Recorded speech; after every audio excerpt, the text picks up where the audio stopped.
I always spoke highly of the unit and the mission and everything I did when I was at home, and I don't know if that influenced their decisions down the road when they got older or not, but I always loved coming in here to to do the job and participate in the mission. Okay. I was proud of it, and that's how I always conducted myself. I mean, you have ups and downs Sure. in a given day, but when it comes down to it, it's an awesome experience, and I always spoke highly of it. Right. Are you glad they're here too? Oh, very. Okay. All right. What was it about it that was attractive to you? Like to joining and being a member of the 185th. just everything they can like give us, like they help with college and like structure in life.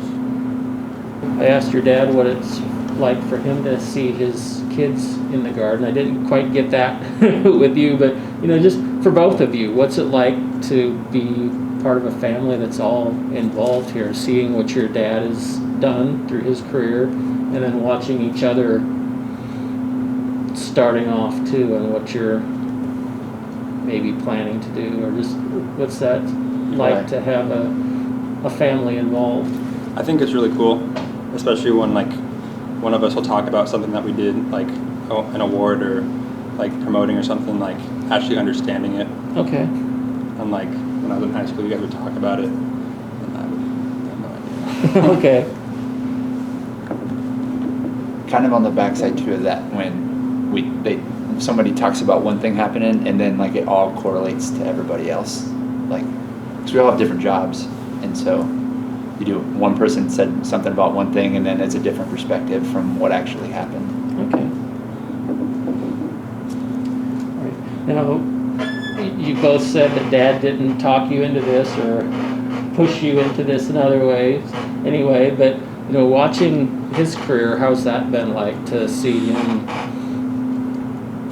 ascend through the ranks and now being out here and working? I mean, definitely, like Harrison said, that back when you were in high school, you didn't understand what any of it meant. Okay.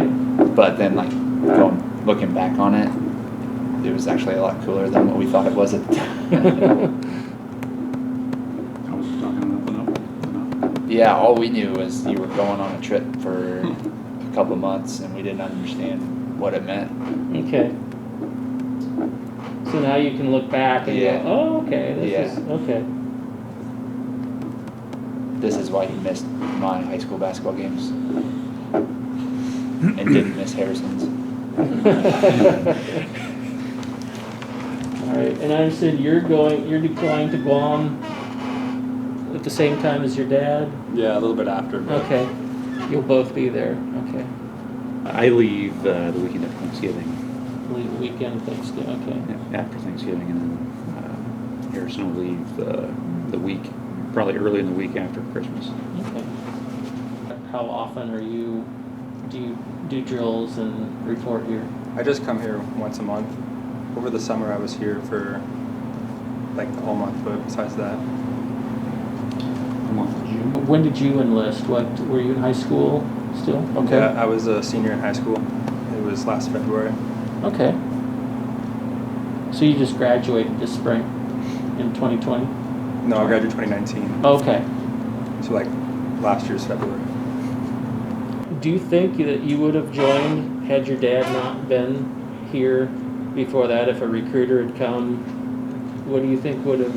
I definitely don't know if it would have been the Air Guard. Okay. Because dealing with everything that other branches will say when they talk to you, that I didn't know anything about any other branch besides this one, because this was just all I knew. I thought this was the military. Mm-hmm. So if he wouldn't have been out here, probably I might have been in the military, but just not in the Air Guard, just not knowing what it is. Okay.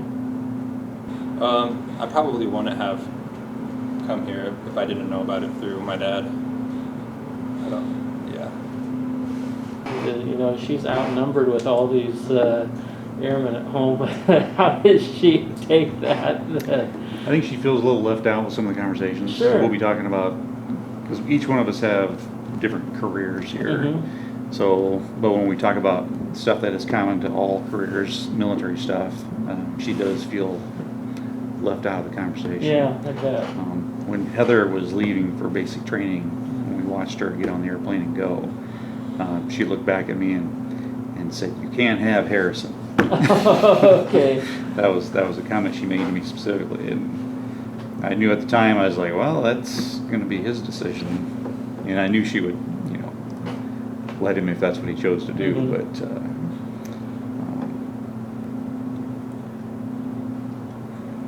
yeah, I mean, she feels connected. She was pretty active with family readiness for a long time there. Okay.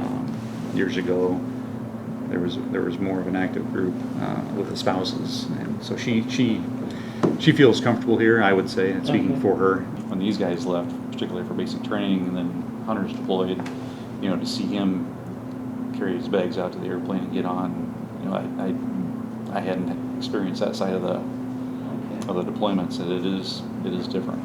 I understand for them what it was like I hadn't when you were experienced leaving. that, like my wife, seeing me go, and these guys seeing me go when I was leaving, and then to see them go, it's a different feeling, that's for sure. All right, raise your right hand.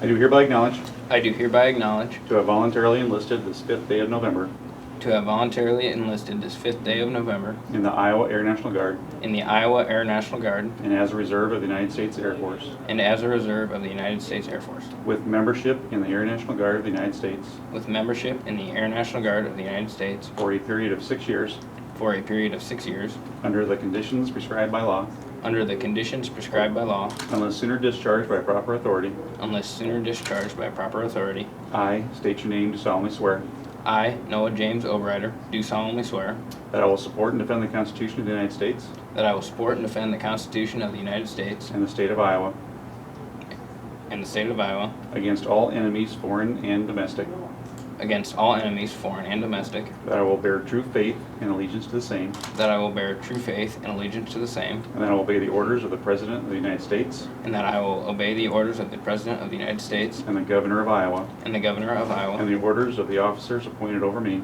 and the orders of the officers appointed over me, according to law and regulation. according to law and regulation, So help me God. so help me God.